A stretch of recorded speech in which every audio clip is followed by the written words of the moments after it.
Salam hormat dan salam Malaysia Madani. Bersama saya Vanessa Mering dalam Berita Pagi Sarawak edisi Jumaat 30 Jun.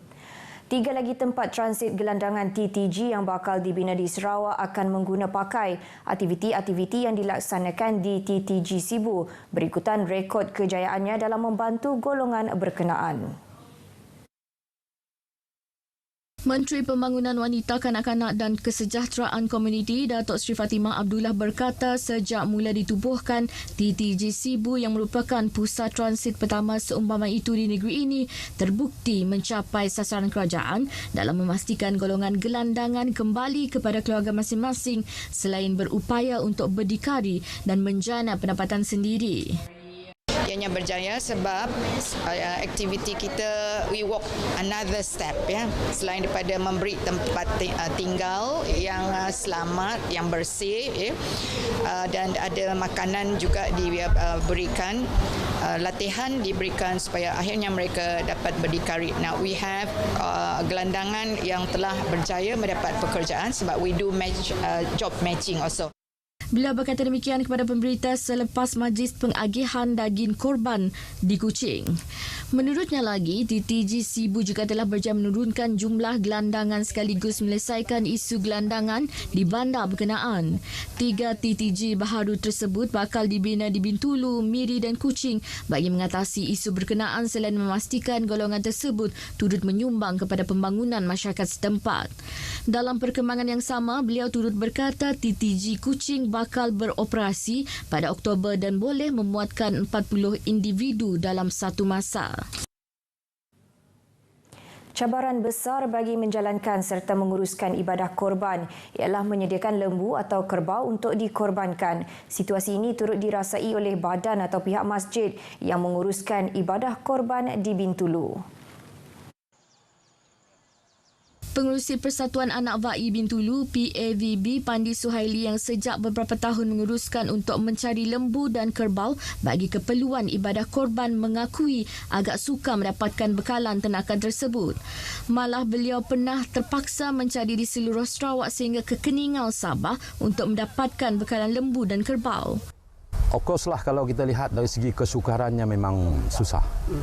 Kerana kita terpaksa sebulan awal mencari, menyediakan transport, menyediakan orang, sehingga menyediakan kandang untuk memeliharanya sehingga hari korban. Memang agak mencabar. Pernah berlaku sapi atau kerbau yang mati sebelum sempat dikorbankan. Jadi tahun ini PAV mengambil langkah untuk melibatkan diri dalam aktiviti bersama masyarakat dahulu. Tahun ini ujarnya bekalan agak rendah sedangkan permintaan untuk menyertai aktiviti korban meningkat namun ia tidak dapat dilaksanakan oleh pihak masjid dan surau. Ada lagi yang mahu mengikut tapi kita terpaksa tutup kerana masalah nak mencari lembu. Lembunya agak mahal. Saya mendapat laporan di seluruh negeri lembu pada tahun ini agak mahal. Jadi agak menyukarkan kita sikitlah.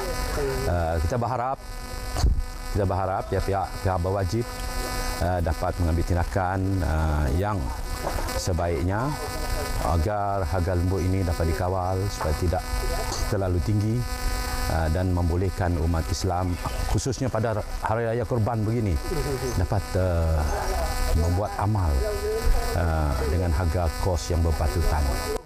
Sementara itu, bagi penyembelih binatang korban yang telah berkhidmat selama lebih 25 tahun di Bintulu, Haji Salam Muhammad yang juga ahli PAVB persediaan yang lengkap, terutamanya pisau sembelihan yang tajam, amat penting semasa kerja-kerja penyembelihan dilakukan. Yang pentingnya pertama sekali adalah parang. Parang kita tu memang mau tajam. Sebab sekali kita tarik terus naik terus putus terus yang pun waktu. Yang pertama aja lah.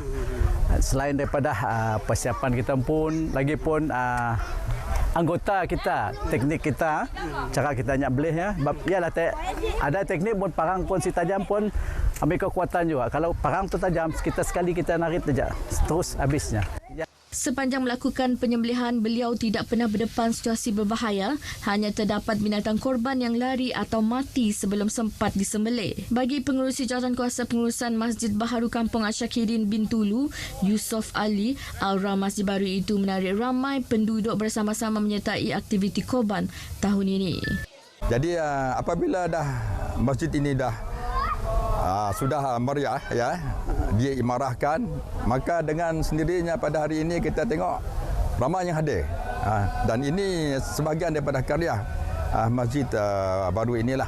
Alhamdulillah.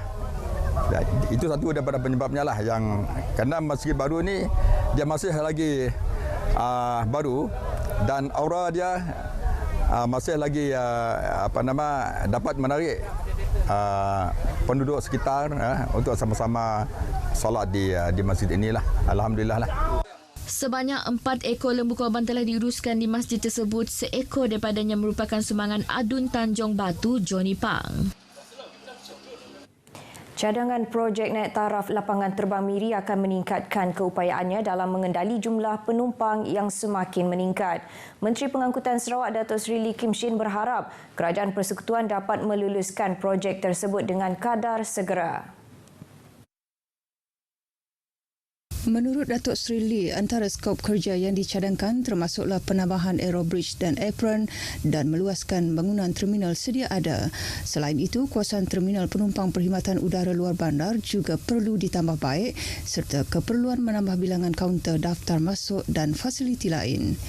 Projek tersebut dengan kos RM60 juta telah dikemukakan kepada kerajaan pada 2021. Kapasiti pengendalian penumpang lapangan terbang Miri ketika ini adalah sebanyak 2 juta setahun dan ia perlu ditingkatkan sehingga 3 juta setahun. Datuk Seri Lee menyatakan demikian kepada media di Miri. Berdasarkan statistik pada 2022, lapangan terbang Miri merekodkan pergerakan penumpang sebanyak 1.7 juta. Manakala bagi tempoh 4 bulan pertama tahun ini, ia merekodkan hampir 700,000 pergerakan penumpang. Rekod itu menunjukkan peningkatan hampir 50% berbanding tahun lepas untuk tempoh sama. Berdasarkan unjuran tersebut, pergerakan penumpang di lapangan terbang Miri dijangka mencecah 2.7 juta tahun ini. Sebelum penularan COVID-19, sejumlah 2.4 juta pergerakan penumpang direkodkan pada tahun 2019. Berbanding kapasiti sebenar, lapangan terbang Miri hanya mampu menampung 2 juta penumpang setahun. Sementara itu, pada majlis lain, Datuk Seri Lee menyeru persatuan atau individu korporat serta pengamal media di Miri berganding bahu bersama kerajaan memajukan Bandaraya Miri dan setiap pembangunan yang dirancang hendaklah memberi manfaat kepada semua pihak.